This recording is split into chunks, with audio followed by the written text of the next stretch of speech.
Hello everyone, let's start with second part of units, dimensions and errors. So in this video I am going to talk about dimensions and questions related to dimensions. So we will learn how to proceed with dimensions and questions related to dimensions. So let's start with it. The first one is dimension. But before starting with this, I would like to give you one example of this. So let's write one simple formula of force. So we know that force is mass into acceleration. Now we know that mass is in kg and we know that acceleration is velocity over time. So I will reduce acceleration as velocity over time. Now here we know that velocity can be written as displacement over time. It can be written as displacement over time, and over it we have time. Now we know that mass is the unit of kg and we can represent mass with m, and we can write 1 here because it is of quantity 1. Now we have displacement. Displacement is of length, quantity length. So it will be L. Now time can be represented with t. Again we have t at the bottom. So it can be now written as m1, L1, t here, t1 over t1. Sorry, not t1. This will come here. So it will be t2 here. So now what you need to do is you need to bring this t2 to numerator. So it will be m1 L1 t raised to power minus 2. So these are my dimensions for force. This is how we find dimensions for any quantity. We will learn various examples under this in the next slide. So this is how we represent. Now let's read the dimension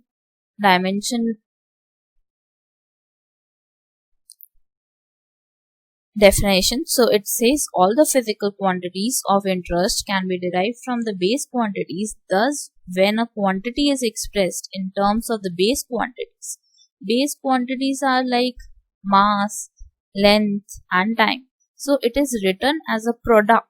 Now it says that it is written as a product of different powers. Now you can see that they all have different powers and they are in multiplication. So they are written in the form of product and they possess different powers. अब इसके बाद उन्होंने क्या लिखा further the exponent of the base quantity. जो exponent है वो क्या represent कर रहा है, dimension represent कर रहा है उस quantity की. अगर मैं इससे related बात करूं तो इससे मुझे ये समझ आता है कि जो mass की dimension है it is 1, length की जो dimension है it is 1, time की जो dimension है it is -2. तो ये जो है हमारे powers जो हैं वो एक्सप्रेस क्या करते हैं कि डायमेंशन क्या है क्वांटिटी की. तो so it is one of the example of force here with respect to dimension. Let's start with many more. The first one I took is very simple. This is for area. Now if I talk about area of rectangle can be written as L into B. Now L is the length and breadth is the length as well. So therefore the dimension for area is L raised to power 2. Why? Because we have 2L here. So now you can write the dimension of area as m raised to power 0, L raised to power 2 and t raised to power 0. And SI unit for area is, we know it is meter square. This is SI unit. Now, if I take one more example of area, let us take for square. अगर square की बात करते हैं तो हमारे पास formula होता है side into side. अब side को भी length की terms में लिखते हैं और again side को भी length की terms में लिखते हैं. तो again it is L square. For any area it will be L square, or you can write it as m raised to power 0, L raised to power 2, t raised to power 0. So this is the formula for area, and SI unit again is meter square. So this is for area. Let's start with another. The another is density. Now let's try for the density. Now we know that the formula for density is mass over volume. So mass is the basic unit. Base unit is mass. So for mass we can write m here. For volume, if I talk about volume of cube is side into side into side. So it is represented by L. It is represented by L. It is represented by L. So it will be L cube. So for volume it is L cube. Now we can write the dimension as m1 L raised to power minus 3 and T here will be 0 because there is no time in density. So this is how we represent density, and you should know that volume is represented by L cube. Now the third one is velocity. So velocity we know is displacement over time. Now displacement is measured in length again. Displacement को हम जब भी लिखते हैं तो किस में लिखते हैं, जैसे 5 मीटर या ऐसे लिखेंगे 6 मीटर्स और सो ऑन, तो वो हमेशा लेंथ में आएगी। और टाइम हमारा किस में आता है, टी में। ये हम पहले भी डिस्कस कर चुके हैं। तो it will be L raise to power 1 T raise to power minus 1 m and m is not here, so it will be m raised to power 0. So m raised to power 0, l raised to power 1 and t raised to power minus 1, and the SI unit will be meter per second inverse. Now the next one we have is acceleration. Acceleration is change in velocity. It is change in velocity over time. Now we know that change in velocity can be written as we have done earlier. For velocity it was L over t. Now I will write this directly, and time can be written as t. So I will bring this t down.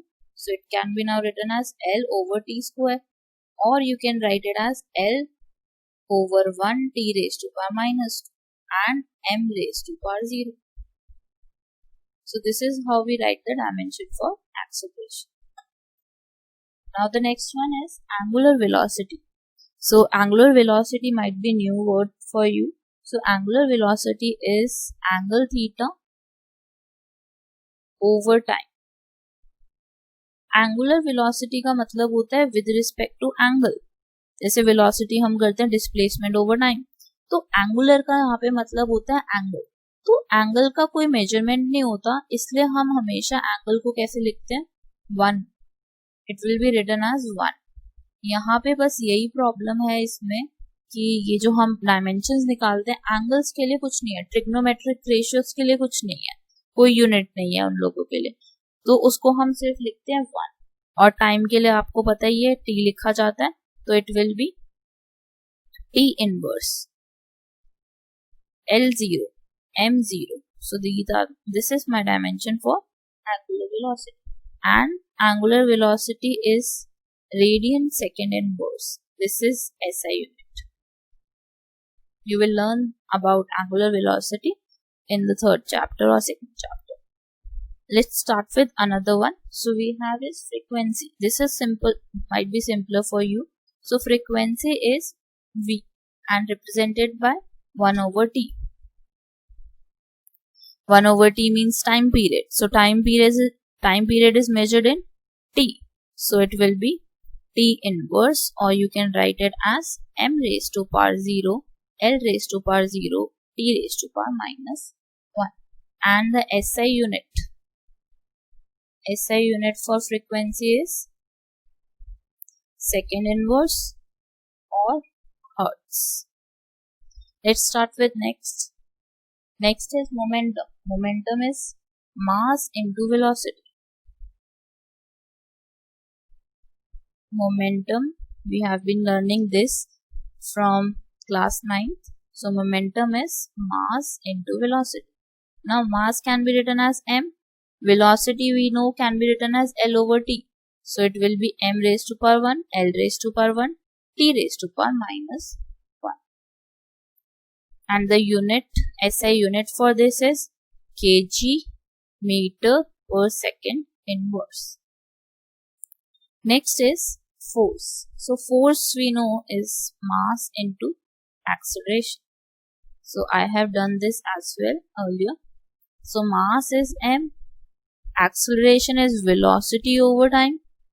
Now velocity can be written as displacement over time, mass into displacement over time.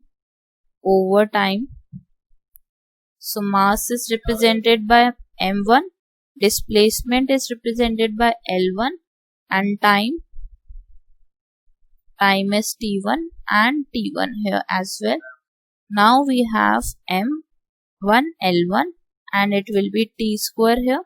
Now you need to bring T square to numerator. So it will be M1 L1 T raised to power minus 2. So this is the formula for force. Now the next one is work and energy. So work and energy are same in terms of SI unit and actually in terms of formula as well. So work is represented by force into displacement. तो force को हम कैसे define करते हैं, अभी हमने last में सीखा था ml t माइनस 2. एक बार मैं दोबारा दिखा देती हूँ. Force is m1 l1 t raise to power minus 2. अगर अब आपको ये वाले सीधा लर्न हो जाते हैं तो आप डायरेक्ट डाल दो उसको. तो डायरेक्ट हमने m1 l1 t raise to power minus 2 डाल दिया. अब डिस्प्लेसमेंट एक कैसी क्वांटिटी है, लेंथ की क्वांटिटी है. तो final will be m1 l कितनी बार है, यहाँ पे 2 बार है, l raise to power 2 t raise to power minus 2. So this is dimension for work or energy, and you can write the SI unit as well for this, that is joule. Now the next one is power. Power can be represented by work done over time.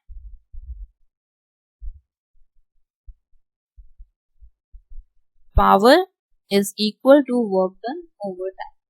अब जब हम work done की बात कर रहे हैं तो again हम पहले वाला देख के डाल सकते हैं. वर्क डन जो हमारा आया था, वर्क डन कितना आया है हमारा m1 l raise to power 2 t raise to power minus 2. तो डायरेक्ट यहाँ पे डाल देंगे. अब हमारे पास नीचे क्या आना है, टाइम आना है. अगर मैं t1 ऊपर लेकर जाती हूँ तो वो क्या हो जाएगा हमारा -1. तो -2 -1 कितना हो गया हमारा -3.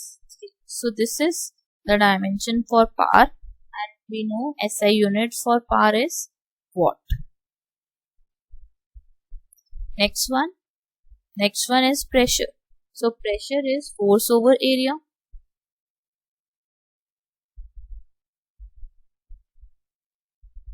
अब फोर्स वाला हम 2 बार तो ऑलरेडी कर चुके हैं तो इसलिए अब दोबारा नहीं करेंगे, सीधा डायरेक्ट वाली वैल्यू डाल देते हैं m1 l1 t raise to power minus 2.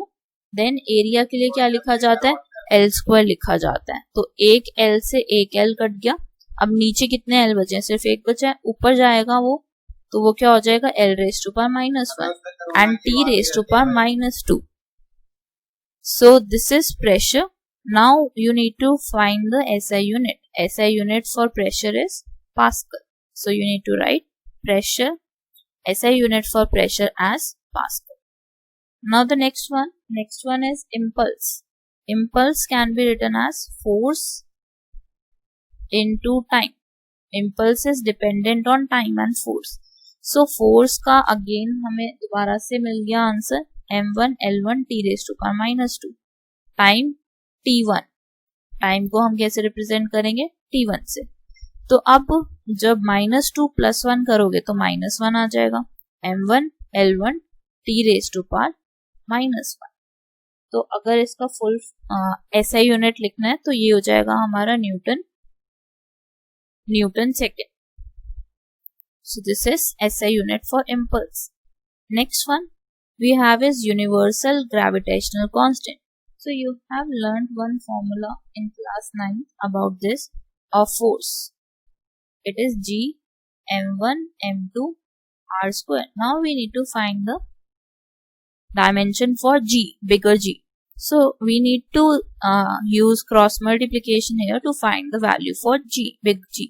So it will be f dot r square m1 dot m2. अब देखो F के लिए हम क्या लगा सकते हैं, F के लिए फिर से आ गया हमारे पास फोर्स लगाओ mLT-2 आर स्क्वायर क्या है, एक लेंथ की टर्म है, तो इसका मतलब ये कितना हो गया हमारा L2 हो गया। मास m1 इंटू m2, इसका मतलब दो मास की बात हो रही है नीचे हमारे पास, तो ये कितना हो गया m2, तो m से m कैंसिल करते हैं और नीचे हमारे पास एक m बचा।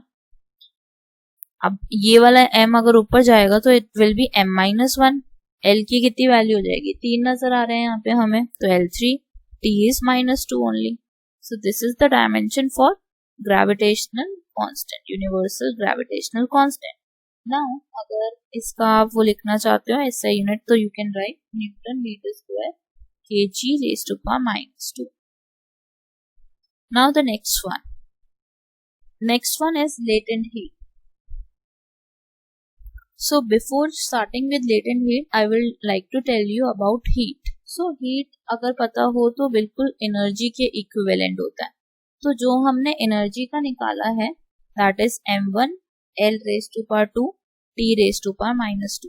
तो जब इसकी बात कर रहे हैं तो हीट की बात हो रही है, एनर्जी की बात हो रही है, तो एक ही बात है, m raised to power 1 L raised to power 2 T raised to power -2. अब हमें निकालना है लेटेंट हीट। तो लेटेंट हीट क्या होता है, it is heat, latent heat is heat over mass. तो ऊपर किसके लिए आएगा, हीट का आएगा m1 L2 T-2 और नीचे किसके लिए आएगा, मास का आएगा। मास को हमें पता है कि m से रिप्रेजेंट करते हैं, तो m कैंसिल हो गया, L2 बचा, T-2 बचा और m को हम क्या डाल देंगे, रेज टू पावर 0, क्योंकि उसकी कोई डायमेंशन नहीं है। और अगर इसका फॉर्मूला लिखोगे ऐसे यूनिट से, तो it will B joule kilo inverse. So this is the SI unit for latent heat. Now the next one, it is specific heat. तो specific heat के लिए एक फॉर्मूला होता है that is Q. Q क्या represent कर रहा है यहाँ पे, अगेन heat, और नीचे आता है mass and theta. This you will learn in later chapters. This is one of the formulas in class 11th, specific heat. So it is dependent on heat, m and theta. अब एक नई quantity आई है आपके लिए, heat का तो देखो energy वाले ही लिखेंगे दोबारा से, m1 L2 T raised to power -2 over m को कैसे लिखते हैं, मास आ जाएगा m1। अब ये जो थीटा है, थीटा जो है ये हमारा टेम्परेचर डिपेंडेंट होता है, तो टेम्परेचर डिपेंडेंट है इसलिए हम क्या लिख रहे हैं यहाँ पे, kelvin, K. It is represented by K. तो इसका प्रॉपर फॉर्मूला क्या बन गया, m raised to power 0, कोई डायमेंशन नहीं है, L raised to power 2 T raised to power -2 and K inverse. So this is the dimension for specific heat. Next is electric charge. So electric charge का अगर आपने formula 10th में पढ़ा होगा तो वो था electric charge equals current into time. अब करंट के लिए तो हमने कोई और यूनिट होती नहीं है हमारे पास, तो इसके लिए एक यूनिट है एम्पेयर, है ना. तो एम्पेयर को हम क्या लिखेंगे, A1, और टाइम के लिए क्या लिखेंगे, T1. और यहाँ पे हमारे पास कोई क्वांटिटी नहीं है मास की, m is raised to power 0, L is raised to power 0, A is raised to power 1, T is raised to power 1. And electric charge, we know that SI unit for electric charge is coulombs. Now the next one is electric potential. So potential की जब बात करते हैं तो हमारे पास होता है work और कितने चार्जेस मूव हुए हैं. अब वर्क को कैसे डिफाइन किया जाता है, वर्क का हमने पहले ही निकाल लिया था, m1 L raised to power 2 T raised to power -2. And charge का अभी हमने लास्ट में निकाला है, और चार्ज के लिए हमारे पास क्या है, it is dependent on A and T. सो अब इसको हम फाइंड करते हैं कि क्या वैल्यू बनेगी, m is 1, L is 2, A is raised to power -1, T is -2 and -1. It will be T -2 -1, so it will be -3. So this is the formula for electric potential. So for potential SI unit is volt. Now next one we have is electric field. Electric field की बात ज़्यादातर हम class 12th में करेंगे, यहाँ पे नहीं करेंगे। तो इलेक्ट्रिक फील्ड होता क्या है पहले तो ये बता देते हैं। फोर्स एंड चार्ज का रिलेशन है कि इलेक्ट्रिक फील्ड बनाता है, एक चार्ज प्रेजेंट है वो इलेक्ट्रिक फील्ड बनाता है और वहां पे फोर्स लगती है, तो कितनी फोर्स लग रही है ओवर चार्ज, तो वो हमें बताता है इलेक्ट्रिक फील्ड। तो फोर्स का फॉर्मूला अगेन हम पहले ही कर चुके हैं, वहीं से दोबारा से लिख देंगे, बार बार डिराइव करने की जरूरत नहीं है। एंड चार्ज का भी अभी हमने निकाला था A इंटू टी, तो अब इसका प्रॉपर फॉर्मूला क्या बन गया, m1 l1 t raised to -3 and A inverse. So this is the formula for electric field and unit for this is Newton over Coulomb or NC inverse. Let's start with permittivity. So the next is permittivity. So permittivity is defined as epsilon naught. We write it like this, and the formula we can get from here is of force, that is Q1 dot Q2 over 4 pi epsilon naught r square. So this is actually the formula for force between two charges, and r is the distance between them. So now here we need to find the dimensions for epsilon naught. So we will use cross multiplication here to find out the value for permittivity. So it will be Q1 dot Q2 over force, then we have 4 pi here, then we have r square. Now Q1 and Q2. Here we have Q as two terms. So therefore we know the formula for charge, that is AT. So now we need to take square of it because we have two charges here. So same, the dimensions will be same for both. So it will be AT square. Now we know the formula for force, that is m1 l1 t raised to power -2. Now we have r square here. So r square is actually the distance. So for distance we use L. So it will be L square. Now we need to solve this to find the value for permittivity. So it will be starting with m. So it will be m raised to power -1. We need to take this above. So m raised to power -1. L you can see here we have 3. So therefore it will be -3 here. Now A is positive. It will be 1. Now the last one, that is T. T at numerator it will be T2. At denominator it will be t raised to power -2. Now when this t raised to power -2 goes above, it will be a positive 2. So therefore it will be t raised to power 4. So this is the dimension for permittivity. Now if you want to write SI unit for it, so it is Coulomb square, Joule inverse, meter inverse. So this is the SI unit for permittivity.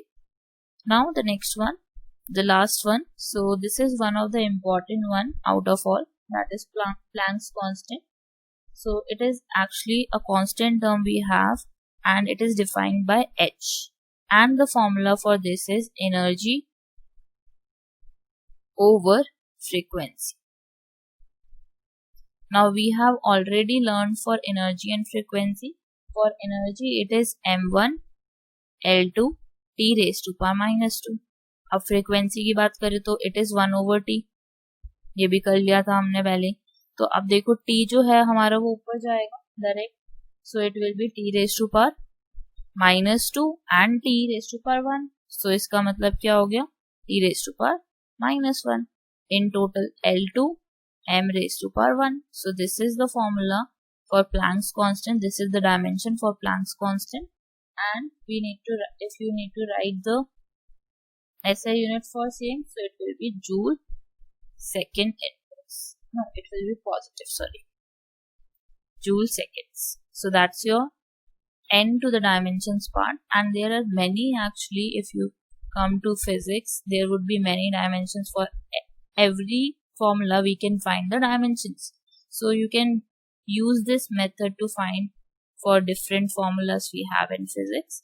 So let's start with some basic problems on it. The first problem says the centripetal force F acting on a particle moving uniformly in a circle may depend upon mass, velocity, radius of the circle. Derive the formula for F using the method of dimension. So अब dimensions का formula use करते हुए हमें f का formula निकालना है। अब हमें सीधा f की वैल्यू नहीं लिखनी, हमें क्या करना है, इस फॉर्मूले से जो इन्होंने हमें दिया हुआ है उस फॉर्मूले से हमें f की डायमेंशंस निकालनी है। तो f is equal to k, constant लग जाता है यहाँ पे।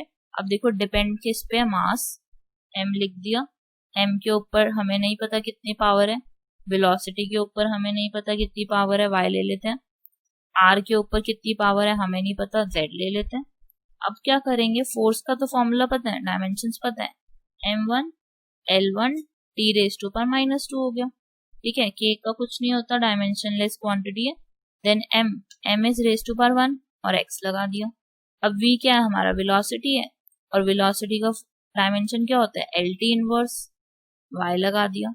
रेडियस का क्या होगा, रेडियस है, सिंगल क्वांटिटी है तो लेंथ होगी एक तरीके से वो, तो l raise to power z हो गया। अब देखो सबसे पहले तो हम m, l और t को यहाँ पे अलग करते हैं राइट हैंड साइड पे, तो mx हो गया यहाँ पे।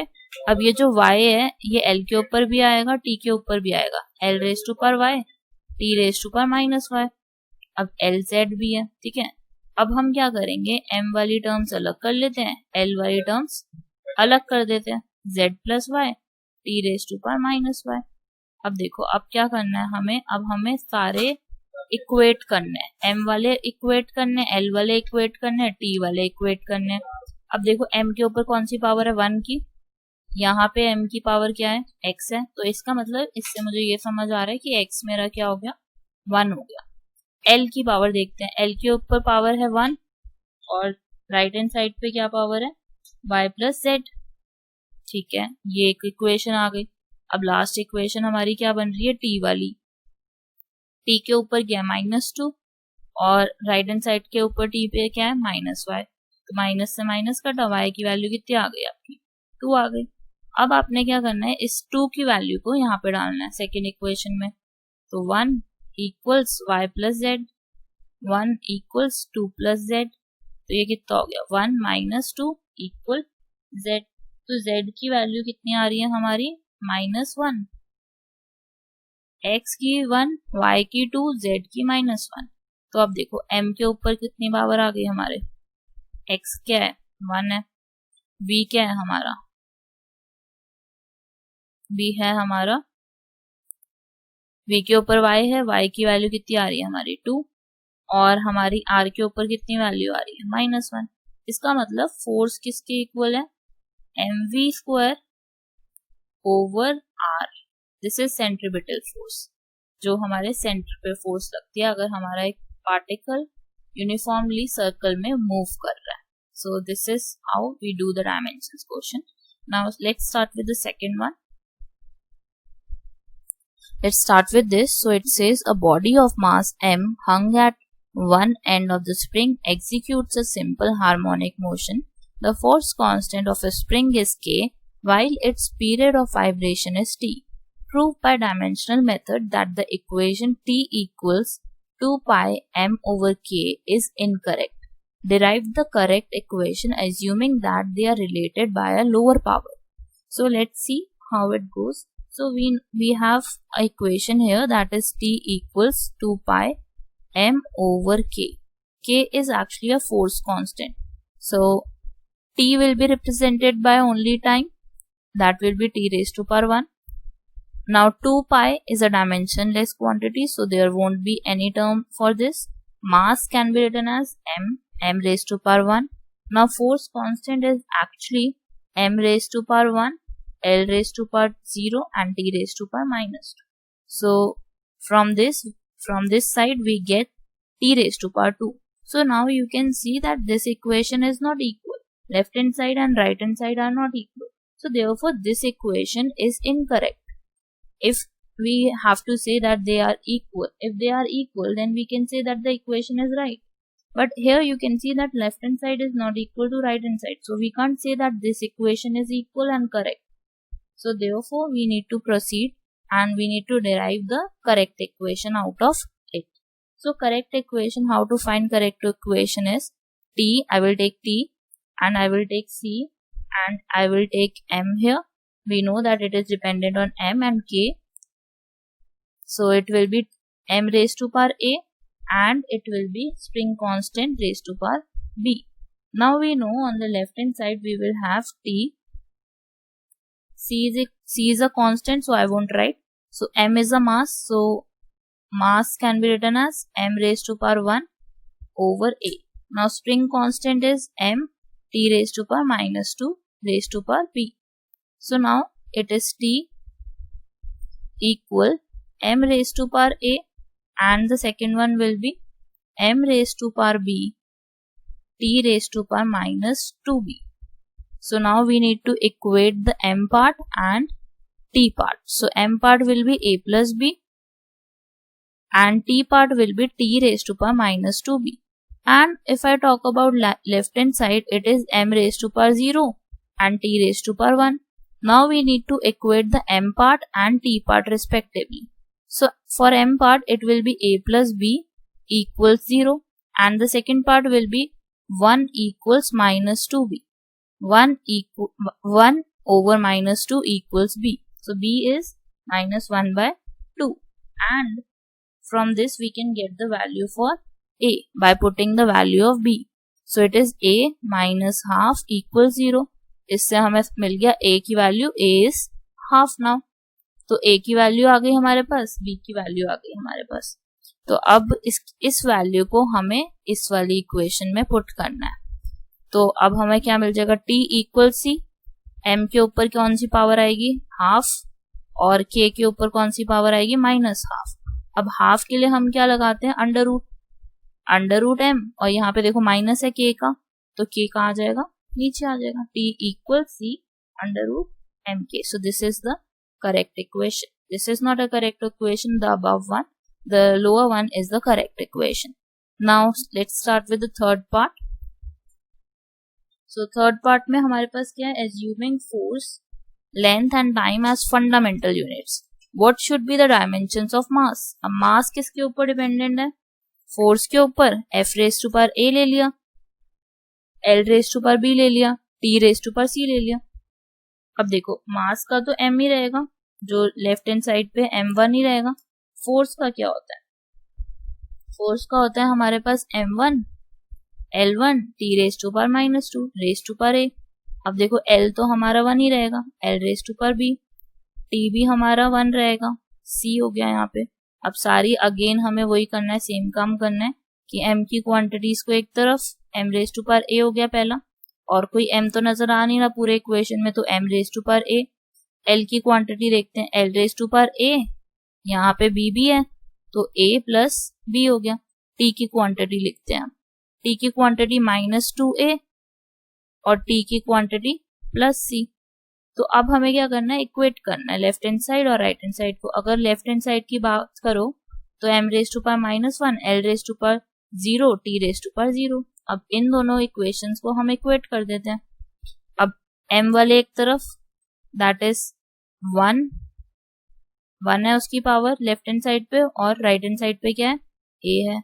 तो इससे मुझे क्या मिल गया, a की पावर a की टर्म मिल गई, a इज 1. अब उसके बाद नेक्स्ट वाला देखते हैं, l का देखते हैं. तो l के लिए क्या हो रहा है, 0 है लेफ्ट हैंड साइड पे और राइट हैंड साइड पे a प्लस b है. अब a की वैल्यू तो है हमारे पास, दैट इज 1. अब b की वैल्यू कितनी हो जाएगी, माइनस 1. अब देखो लास्ट जो वैल्यू है वो हमारी है c की. c की वैल्यू निकालनी है हमें, minus 2a plus c equals 0. अब देखो a की वैल्यू हमारे पास क्या है, 1 है, माइनस 2, 1 प्लस c इक्वल्स 0. तो c की वैल्यू कितनी हो गई हमारे पास, 2 हो गई.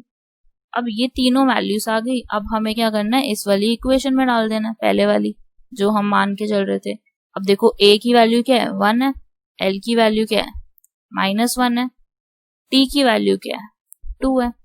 तो ये हमारा पूरा मास का डायमेंशन आ गया, f raised to power 1, l raised to power minus 1 and t raised to power 2. तो अब नेक्स्ट क्वेश्चन करते हैं, क्वेश्चन नंबर 4. क्वेश्चन नंबर 4 में क्या दिया हुआ है, if the dimensions of length are expressed as gx cy hz. और यहाँ पे किसकी डायमेंशंस की बात हो रही है, लेंथ की. ठीक है, तो इसका मतलब हमारे लेफ्ट हैंड साइड पे तो हो गया l raised to power 1. अब देखो G की बात करी गई है, C की बात करी गई है, H की। G क्या है हमारा यूनिवर्सल ग्रेविटेशनल कांस्टेंट, तो G अभी हमने निकाला था पिछले वाले में, तो उसमें आया था हमारा m raise to power 1, l raise to power 3, sorry m raise to power -1, l raise to power 3, t raise to power -2। Speed की वैल्यू भी निकाली थी हमने, speed will be L T inverse, और लास्ट आता है प्लैंक्स कांस्टेंट। मैंने बोला था बहुत इंपॉर्टेंट है, इसका बार बार पूछा जाता है, तो इसका होता है m raise to power 1, l raise to power 2, t raise to power -2।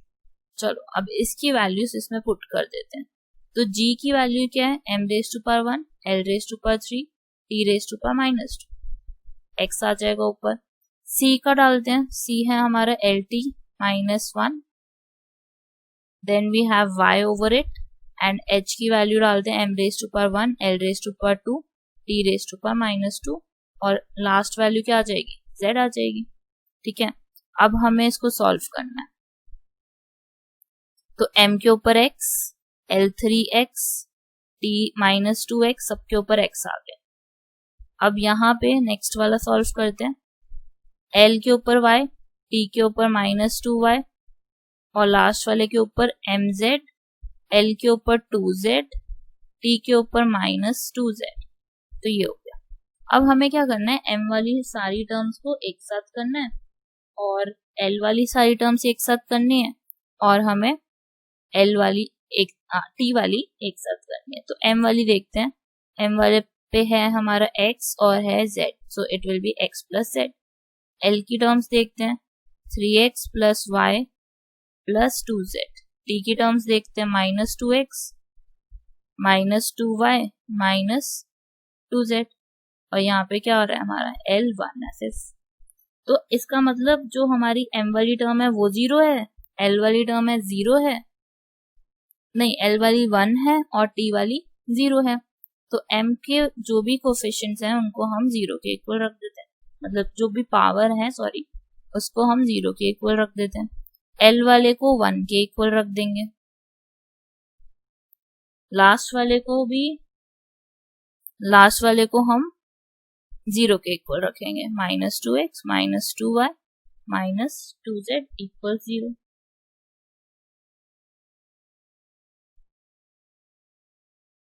अब क्या करना है, हमें इसकी वैल्यू सॉल्व करके y z की वैल्यू सॉल्व करके दिखानी है यूजिंग इक्वेशन। तो फर्स्ट इक्वेशन देखो, यहाँ पे हमें दिया हुआ है x प्लस जेड इक्वल 0।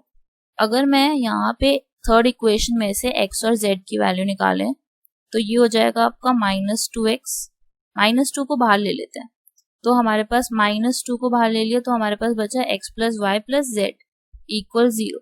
अब देखो यार, अगर हम -2 को नीचे लेकर जाएंगे तो वो 0 ही हो जाएगा, तो -2 की तो वैल्यू की बात ही छोड़ दो। ठीक है, अब हमारे पास बचा x प्लस जेड किसके इक्वल है, 0 के इक्वल है।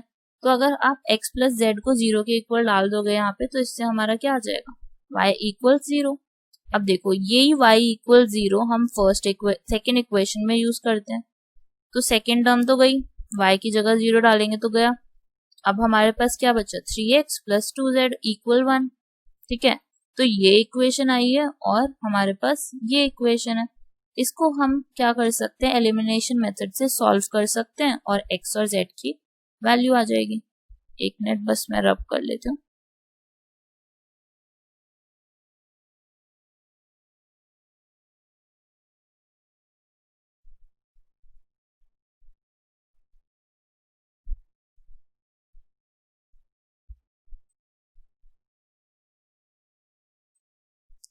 अब हमारे पास है x plus Z equal 0 and we have 3x plus 2z equal 0। अब जो पहला वाला है वो भी हमारा सेम होना चाहिए। अगर हमें एलिमिनेशन मेथड यूज करना है तो हमारा फर्स्ट टर्म जो हुआ है 3x होनी चाहिए। तो इसको पहली इक्वेशन को किससे मल्टीप्लाई करना पड़ेगा, 3 से। तो -3x से 3x गया, सॉरी यहाँ पे 1 है, तो 3x से 3x गया, माइनस हो जाएगा, साइन चेंज हो जाते हैं, तो z क्या आ गया मेरा, -1। अब हमारे को लास्ट वैल्यू निकालनी है, that is of x। So x क्या हो जाएगा, using equation 1, x plus z की वैल्यू कितनी है, -1 इक्वल 0। तो x की वैल्यू कितनी आ गई, 1 आ गई, सारी वैल्यूज आ गई अब हमारे पास। देखो अब इससे हमें क्या समझ आता है, इससे समझ आता है कि लेंथ किस पे डिपेंडेंट है, x है हमारा g1, c तो गया, c is raise to power 0, इसका मतलब वो डिपेंडेंट नहीं है स्पीड ऑफ लाइट पे, h पे डिपेंडेंट है, कैसे, -1। तो l का फॉर्मूला क्या बन जाएगा हमारा, g over h। So last question of the day is next one, that is which of the following physical quantities represent the dimensional formula m raised to power 1, l raised to power -2, t raised to power -2। तो अब check करना पड़ेगा सबके लिए। तो यहाँ पे देखो एनर्जी दिया, एनर्जी ओवर एरिया दिया, तो एनर्जी का हमें पता है क्या होता है, m1 l raised to power -1 t raised to power -1 over area का क्या होता है, l स्क्वायर। अब जब आप इसको सॉल्व करोगे so you won't get the resultant, this you won't get, you will get m1 l raised to power -3 t raised to power -1। अब ये तो इसके इक्विवेलेंट नहीं है जो हमें क्वेश्चन में दिया हुआ है। अब प्रेशर की बात करो तो प्रेशर का क्या होता है, m l -1 t raised to power -2, ये भी कैंसिल हो गया, ये भी मैच नहीं कर रहा हमारे इससे। नेक्स्ट आता है फोर्स इनटू लेंथ, तो फोर्स का क्या होता है, m1 l1 t raised to power -2 into length l, तो ये क्या हो गया अब हमारा m1 l is 2 t raised to power -2, still it is not matching with the question 1, so again cancel out, that means the last one is the right option, pressure per unit length। तो pressure की बात करें m1 l raised to power -1 t raised to power -2, per unit length का मतलब कि l नीचे आ जाएगा हमारे पास, l raised to power 1। अब देख लो जब इसको आप सॉल्व करोगे so you will get the resultant one, this is question number, sorry this is matching with the question part, so that's your resultant for question number 5। so thank you for watching this video, please share, subscribe and like my video, so thank you for watching this video, have a great day।